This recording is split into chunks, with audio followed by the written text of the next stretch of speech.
खबर शामिल करेंगे भक्कर से, जहां पर हुकूमत पंजाब के विजन के मुताबिक डिप्टी कमिश्नर भक्कर खुर्रम शहजाद की हिदायत पर अवामी रिलीफ पर कोई समझौता नहीं होगा। असिस्टेंट कमिश्नर क्लोकोट शबीर अहमद डोगर का कहना है कि हुकूमत पंजाब के प्राइस कंट्रोल एक्ट के जरिए अवाम नास को भरपूर मार्केट रिलीफ की फराहमी यकीनी बनाने के लिए इंतजामिया पूरी तरह से कोशां है।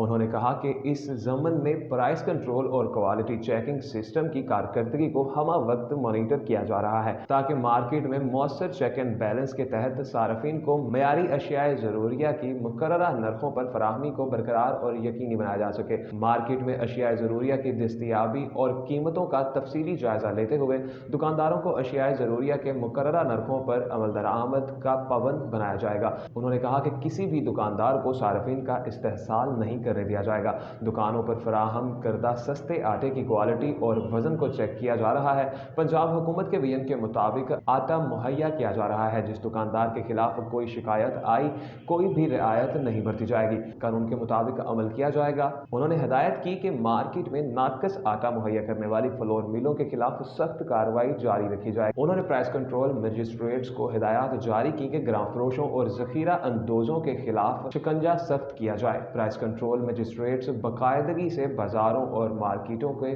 दौरे करें। असिस्टेंट कमिश्नर दरिया खान शबीर अहमद डोगर का मजीद कहना था कि आटे पर सब्सिडी के समरात हकीकी मानों में सार्फिन तक पहुंचने चाहिए।